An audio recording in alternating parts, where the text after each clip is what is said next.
Welcome to the Ask Faleskini Podcast with a guest. I'm proud to present Dr. Q. Dr. Q, welcome to the show. Please tell us more about yourself. What is your story? Yes, hi. Thanks for having me on. So I'm Dr. Furhan Qureshi. My patients and peers call me Dr. Q. Yeah, I'm a board certified internal medicine physician. I've been in practice for a long time now, I guess. It feels like yesterday, but I think it's been about 15 years now. I have my own practice in Northern Virginia in Sterling. We are a neuro-aesthetic and wellness center. We are a specialty practice. We do aesthetic medicine as well as longevity and anti-aging medicine. Um, let's see. I also work a lot in the hospital as a hospitalist. I do inpatient medicine. I also sometimes work, in the ICU. I'm also a reservist for the United States Air Force, and I guess I'm also an amateur karaoke specialist. I enjoy karaoke as well. Like to put that in there as well. But yeah, those are just some of the things that I do. Amazing. I really like what I hear, and I have so many questions for you. So, Sure. um, you said that you have your own practice and that you specialize in aesthetic medicine and longevity. Yeah. Can we talk a bit more about longevity? What is realistic right now? Because some say that we can live 300 years, some say 120, and there are these different um, let's say definitions on of longevity. What can an average American expect? How many years they have?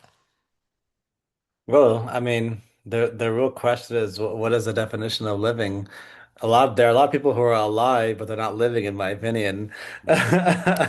But yeah, it's a great question. I think from a scientific standpoint, we've been we've been successfully, able to push the boundary for a long time.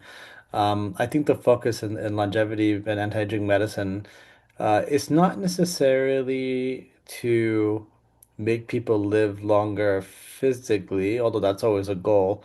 The goal is to make them live better. Is more in the field of optimization. What I'm learning, what we're all learning now is that patients are fully aware that they can live a long time. They're not looking for just the length of life. They want quality. They want strong quality. It's a more proactive area of medicine. It's a more novel kind of concept. These are people who are proactive. These are people who tend to take their health very seriously.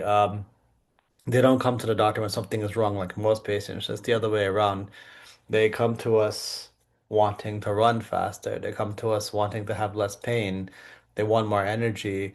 These are people who want to push the body's limits and have a higher quality life and are looking for more novel, cutting edge treatments or procedures that can help them achieve that.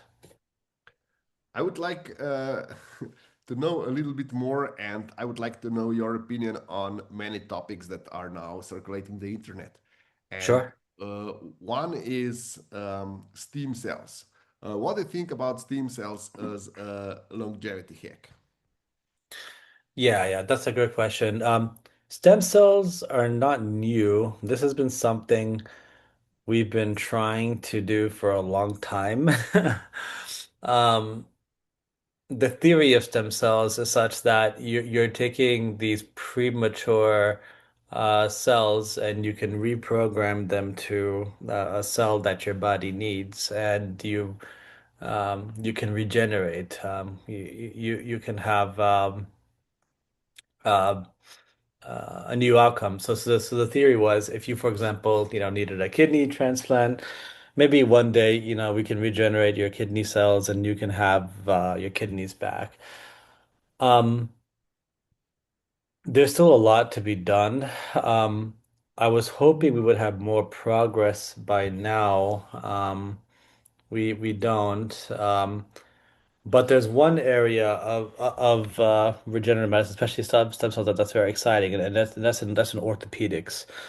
Mhm. Um, we're getting better. We're getting better at not necessarily, using premature stem cells and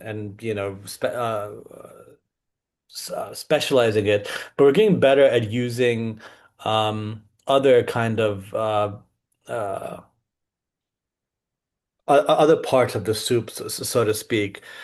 Different other like enzymes, exosomes, different parts of the of human tissue, fetal tissue.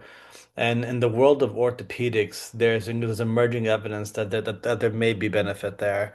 I know, for example, Blue Cross Blue Shield, they are starting to cover, for example, if you're injecting, certain type of stem cells or exosomes in knee joints, they're starting to reimburse for that because people are starting to get, arthritic relief.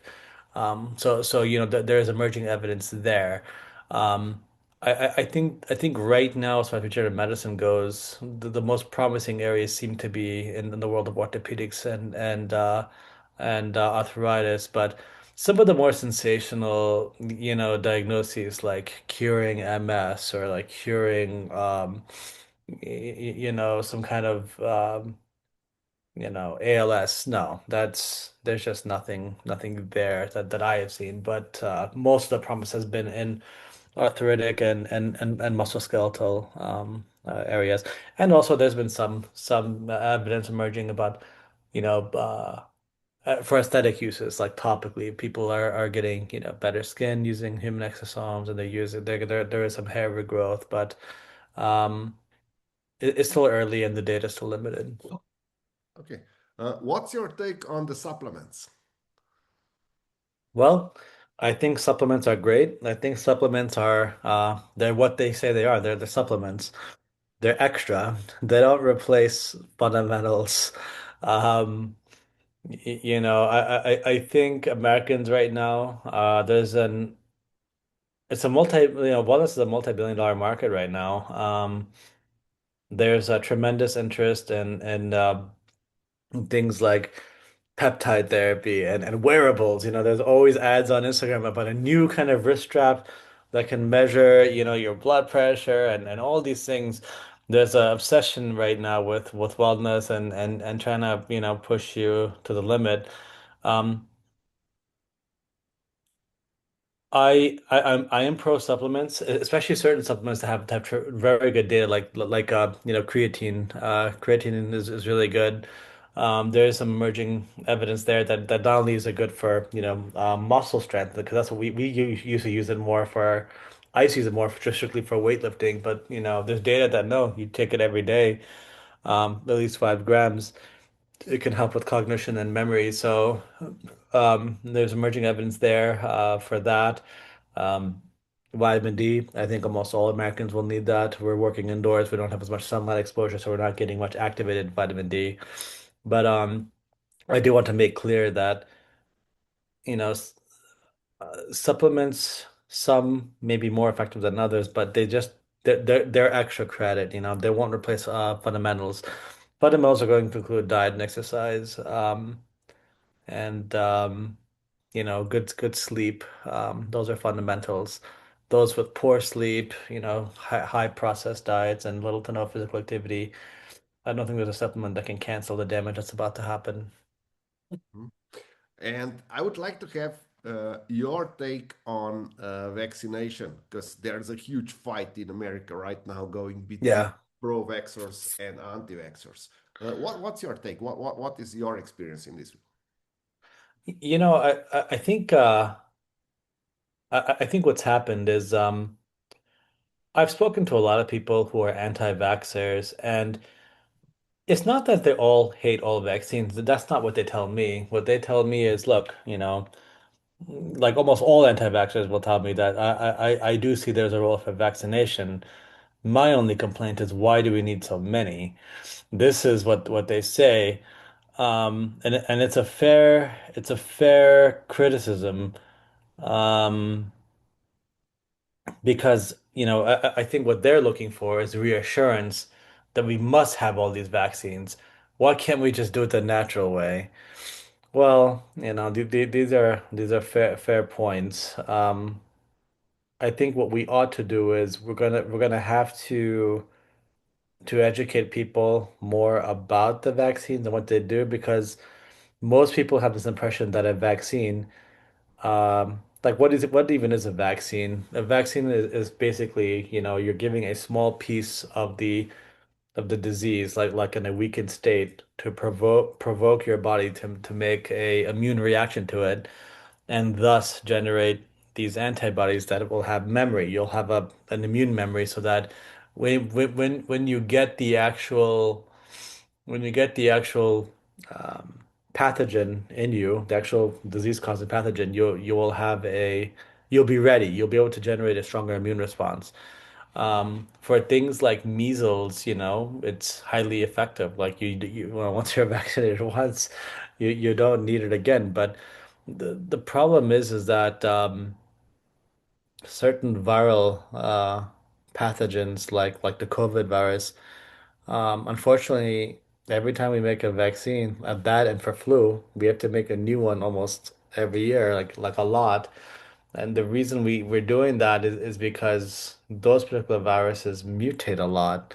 They don't retain the same structure. So what happens now is you have to make new vaccines for it. So now people get frustrated. Why can't I just take it once and done, like the measles, mumps, the MMR vaccine? Well, because those viruses are different. I mean, those particular viruses keep the same shape and they're consistent. These other ones are highly mutatable, so we have to keep doing it. So I guess the question is, do you have to do it? You know, um, what I explain to people is that, look, I cannot guarantee you that if you get a flu shot, you're not going to get the flu. Heck, you might get the flu a month later. But there are studies on this. There are studies that show that those people who were vaccinated, they had this much decreased mortality and and this many days off of work less than those who didn't. So from a performance standpoint, it is encouraging. We are a free country, people ought to have the choice of what they want to do. Um, but um, I would recommend. I personally, will get the vaccines. The COVID one, I kind of I kind of soured on the COVID vaccine in particular because it's just too many vaccines. You can't keep getting poked every few months or every year. But I do kind of we'll follow the CDC guidance on what they think we ought to have. I think especially certain populations like diabetics and those who are immune compromised, they still have to get the new vaccine of that. But I know that uh, the CDC doesn't necessarily enforce or want us require the COVID vaccination. Flu is still recommended, and again, that's not because you're never going to get sick. It's because there's data that shows you'll be off of work. You'll take less days off of work when you do get sick, and you have improved outcomes, morbidity, mortality wise. Thank you. Um, you're also into the aesthetic medicine. Can we Yeah, talk a bit more about that? yeah, sure. So, it's becoming quite popular. People are all out there, getting something done. Your doctor here personally gets stuff done. I usually get my own face lasered every few months because I just love the way my skin looks afterwards. Um, uh, we're in a very we're in a world that is where your appearance is judged very frequently. Mhm. When you apply for a job now, you see in the old days when we used to, when I'm a 90s kid, when you used to apply for a job, you would fill out an application and anonymously put it into a slot. That's not true anymore. Now you're on LinkedIn. What does LinkedIn have? It has your face on it. Your appearance is an increasingly essential part of your life now. When you're going on a date, there was a time a long time ago where people would anonymously, fall in love just from writing, letters to each other without showing or just showing one picture. Not anymore. Now people are going on dating apps and all the dating apps will tell you the most important part of the profile is your picture. They all, like eHarmony and all those different companies, they put in their instructions, look, do the best you can, but the most important part of your profile is the picture. So choose good pictures. So they all will tell you the 70% of their of your profile is your appearance, your pictures, how to take it with good lighting, um, dress well, smile. So it's a large part now of our society more than it has ever been before. Um, now that people have now that our science and our technology has evolved as well, there's a growing a field of non-invasive aesthetics. Not everyone, can afford to get a facelift or even wants to get one. But maybe you don't have to do a facelift. Maybe you can do, some more affordable lasers. Maybe you can do all, radiofrequency microneedling. You can do other things that can improve the aesthetic appearance of yourself and thus boost your confidence, maybe boost you in your professional and your private life. So yeah, it's growing. People are investing in it and the outcomes are, they're obviously pretty good. Amazing. Thank you for this input. I especially like the non-invasive Yeah. ethics. And Dr. Hugh, before we wrap up, where can our listeners get in touch with you? Where can they see what you're working on? Yeah, for sure. So our website's a good starting point. It's www.thenormd.com. So it's the Nor NOORMD.com.